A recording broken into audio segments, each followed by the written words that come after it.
मित्रों, शिव पुराण में वर्णित एक प्रसंग के अनुसार एक पति पत्नी का जोड़ा बड़ा ही धर्मपरायण था। दोनों पति पत्नी की भगवान शिव में अगाध श्रद्धा थी। उन्हें सिर्फ एक ही दुख था, उनके कोई संतान नहीं थी। तब पत्नी अपनी खुशी से अपने ही पति का विवाह अपनी छोटी बहन से करा देती है। जल्द ही उन्हें एक पुत्र की प्राप्ति होती है। वह अब अपनी बहन से ही ईर्ष्या करने लगती है और अपनी बहन के पुत्र की हत्या कर देती है।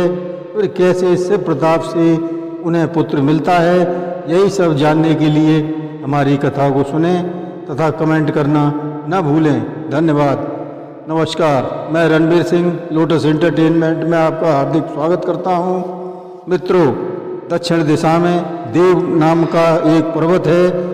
उसके पास एक सुधर्मा नामक श्रेष्ठ ब्राह्मण रहता था। उसका भारद्वाज गोत्र था। उसकी सुधेया नामक सुंदर पत्नी थी। सुधेया नित्य प्रति अग्निहोत्र आदि कर्म करने वाली शिव जी की परम भक्त थी, किंतु उसके संतान नहीं थी।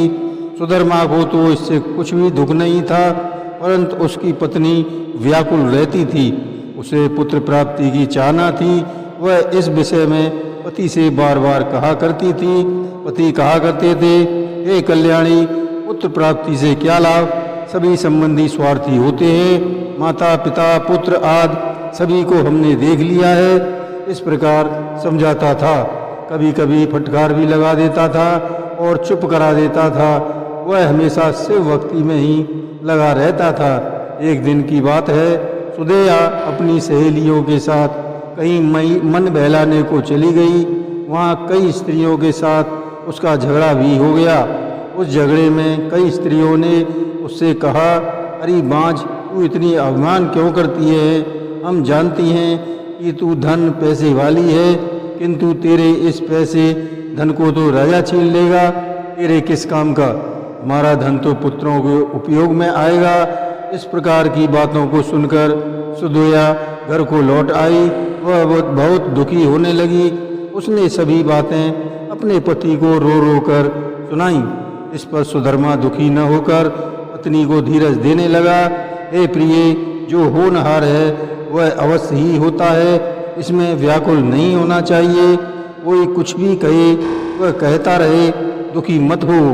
अब सुधेया बोली, प्राणनाथ, या तो पुत्र किसी प्रकार उत्पन्न करो या मुझे मार दो, नहीं तो मैं स्वयं मर जाऊंगी। इस प्रकार पत्नी की व्याकुलता देखकर सुधर्मा ने शिव का ध्यान करते हुए 2 पुष्प अग्नि की ओर फेंके। इन दोनों में दाहिना पुष्प पुत्र देने वाला है। यह मन में विचार करके पत्नी से बोला, तुम इनमें से एक पुष्प उठा लो। पत्नी ने शिव की माया से बाईं ओर का पुष्प उठा लिया। इस पर सुधर्मा पत्नी से बोला, हे कल्याणी, तुम अब पुत्र की कामना छोड़ दो और भगवत भजन में लग जाओ। हमारे भाग्य में पुत्र प्राप्ति नहीं है। इस प्रकार पत्नी को समझा बुझाकर सुधर्मा से पूजन में लग गया। उस समय बाद सुधेया ने फिर कहा, हे प्राणनाथ, मेरे गर्भ से यदि पुत्र नहीं होता तो आप दूसरा विवाह करके पुत्र प्राप्त करो। मैं अपनी प्रसन्नता से कह रही हूँ। सुधर्मा ने कहा, हे प्रिय, क्यों हमें संसार के बंधन में डालती हो? हम इस समय बंधन से मुक्त हैं, तब क्यों न अपने उद्धार का उपाय करें। इससे विपत्ति में जाऊंगा, मुझे अब विवाह की विपत्ति में मत डालो। इस प्रकार सुधर्मा ने विवाह के लिए मना कर दिया। फिर भी सुधेया ने अपनी छोटी बहन को अपने घर बुलाकर उसके साथ विवाह करने का अपना पति से निवेदन किया। इस पर सुधर्मा ने कहा, हे कल्याणी, इस झंझट में मुझे मत डालो, क्योंकि इससे यदि पुत्र उत्पन्न हो भी जाएगा तो भी तुम आपस में विरोध करने लगोगी, जो फिर किसी को भी सुखकर नहीं हो सकता। तब सुधेया ने हाथ जोड़कर पति से बोला, हे नाथ, यह तो मेरी बहन है, मैं इसका विरोध क्यों करने लगी?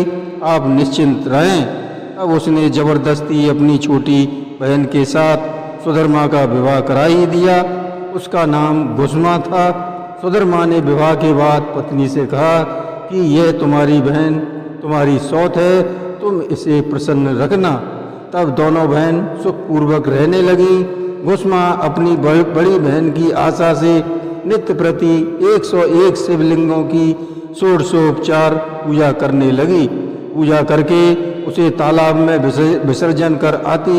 इस प्रकार उसकी संख्या 1 लाख तक पहुंच गई। तब शंकर भगवान ने प्रकट हो उसे सुंदर गुणवान पुत्र का वरदान दिया। शिव जी की कृपा से उसके गुणवान सुंदर तेजस्वी पुत्र उत्पन्न हुआ। पुत्र पाकर सुधर्मा बहुत प्रसन्न हुए, किंतु बड़ी बहन छोटी बहन घुसमा से ईर्षा करने लगी। समय आने पर घुसमा का पुत्र बड़ा हो गया। तब सुधर्मा ने उसका श्रेष्ठ ब्राह्मण कन्या के साथ विवाह कर दिया। घुसमा ने प्रेमवश उन पुत्र तथा पुत्रवधू को अपनी बड़ी बहन सुधेया के चरणों में गिराया कि ये आपके पुत्र और पुत्रवधू हैं। बहू से कहा, हे पुत्री, ये तेरी सास हैं, इनकी तू सब प्रकार से सेवा करना। इस प्रकार कहकर वह सुखपूर्वक शिव पूजन करके नित्य गृह कार्य करने लगी। परंतु सुधेया की ईर्षा बढ़ने लगी। एक दिन उसने रात्रि में सोते हुए पुत्र को काटकर उसी तालाब में डाल दिया जिसमें घुसमा शिव पूजन कर पार्थिव लिंग का विसर्जन करने आती थी।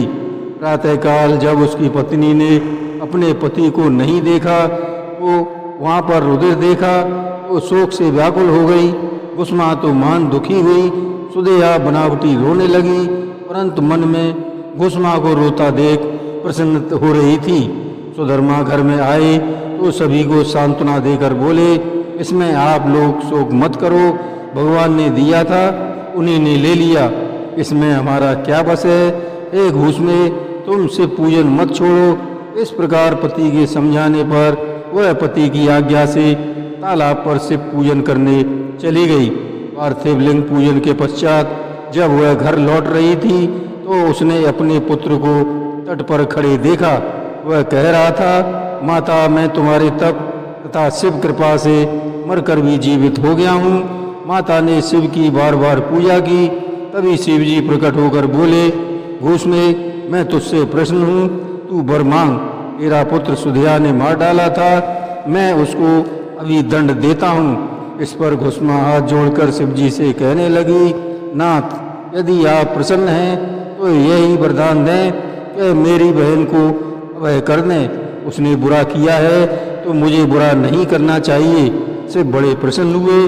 घुसमा ने शिव जी से कहा, हे नाथ, आप संसार के कल्याण के लिए यहाँ ही विराजमान हो जाएं, यही मेरी विनती है। इस पर शिव जी बोले, हे घुसमे, मैं यहाँ ज्योतिर्लिंग के रूप में विराजमान रहूँगा। इस लिंग का घुसमेश नाम होगा।